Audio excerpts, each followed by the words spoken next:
ये देखिए, राजभर की सेना है। 2027 के चुनाव में अब कुछ महीने ही बचे हैं। ऐसे में उत्तर प्रदेश में सियासी दल अब एक्शन मोड में नजर आ रहे हैं और चुनावी रणनीति तैयार कर रहे हैं। इसी बीच ओम प्रकाश राजभर ने अपनी राष्ट्रीय सुहेलदेव सेना जो है वो खड़ी कर दी है। 27 चुनाव से ठीक पहले राजभर की इस सेना को लेकर काफी चर्चाएं हैं। अगर इसे समझने की कोशिश हम करें तो राजभर की सेना में आपको बता दें 2027 के चुनाव से पहले ये सेना बनाई गई है। 22 जिलों में इस सेना को तैनात किया गया है।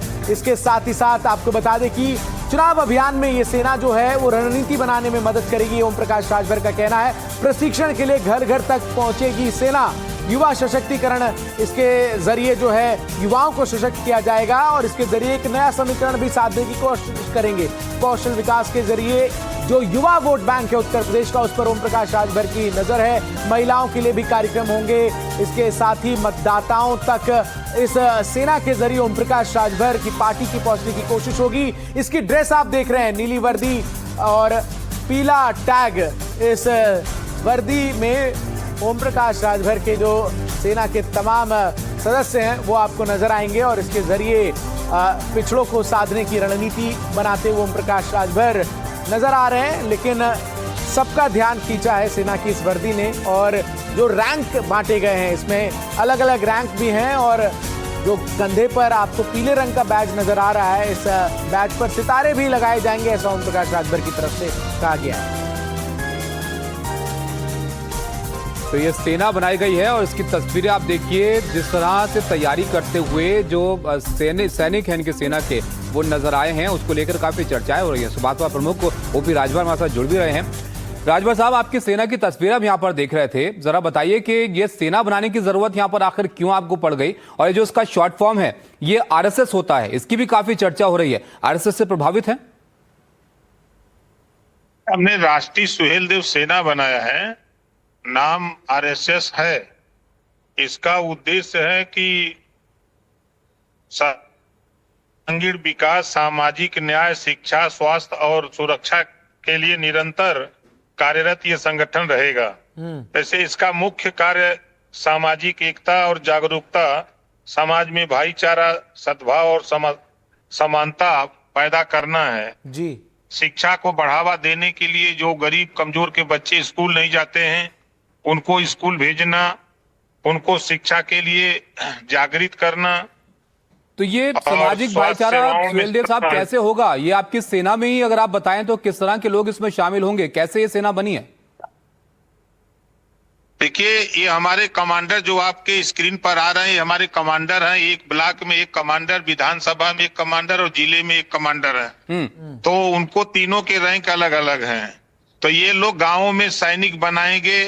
हर कमजोर समाज से जो इसमें भर्ती होना चाहेगा वो भर्ती होके उनको ट्रेनिंग दी जाएगी। जो रिटायर्ड हमारे, चाहे सिपाही हो, चाहे दरोगा हो, चाहे बीडीओ हो, चाहे आईएएस हो, आईपीएस हो, जो रिटायर्ड लोग हैं वो इनको ट्रेनिंग देंगे कि सिपाही बनने के लिए क्या क्या करना पड़ता है। वो जो उनका अनुभव है वो शेयर करेंगे। दरोगा बनने के लिए, मैं दरोगा से रिटायर होके आया तो मैंने पहले भर्ती के लिए क्या क्या किया, शिक्षा पीरियड से लेके उनका अनुभव अपना शेयर करेंगे। ताकि अभी भी 60% गांव में ऐसे बच्चे हैं जिनको खुद नहीं पता है कि वो बनना तो चाहते हैं इंजीनियर, लेकिन पढ़ रहे हैं इतिहास भूगोल। तो आपने इस सेना में राजभर साहब तो अलग अलग जो रैंक चीजों की बांटे हैं, जानकारी देना। इस सेना में अलग अलग जो रैंक बांटे हैं, बड़ा सवाल ये है, जो लोग इस वक्त आपको देख रहे हैं, इस सेना में भर्ती के लिए क्या कोई फॉर्म आप लोग निकालेंगे? कैसे इस सेना में कैसे कोई युवा उत्तर प्रदेश का भर्ती हो सकता है? कोई परीक्षा होगी? और जो रैंक आपने बांटे हैं उसमें कौन कौन से रैंक है, जरा हमें बता दीजिए। नहीं, हम लोगों ने कोई रैंक बांटा नहीं है, न कोई फार्म आवेदन किया है। हम लोगों ने गांव स्तर पर चौपाल लगा करके वहां से जो ग्रेजुएट लड़के हैं, जो इंटरमीडिएट पास हैं, ऐसे बच्चों को हम लोगों ने चयन किया है। उनको समझाया है कि ये काम करना है, गाँव में जा करके आपको सैनिक तैयार करना है। जो बच्चे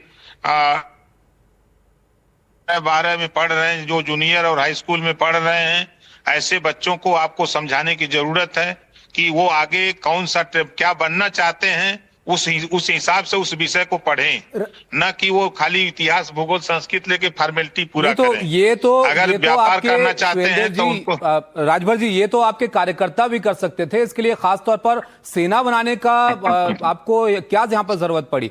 और क्या आप कह रहे रिटायर्ड लोग होंगे, वो अपने जो उनका करियर है उस तरह की ट्रेनिंग देंगे? क्या असल में काम होगा इसका, जरा वो भी जरा समझाइए। नहीं, अब असल में जो हमारी पार्टी के नेता संगठन का काम करते हैं, पार्टी का काम करते हैं, सारा काम वही लोग नहीं कर सकते ना। इस नाते इनको अलग से एक बड़ी खबर आ रही है। बहुत शुक्रिया राजभर साहब आपका हमारे साथ जुड़ने के लिए, तमाम जानकारी दर्शकों तक अपनी सेना की जुड़ी जो है वो साझा करने के लिए।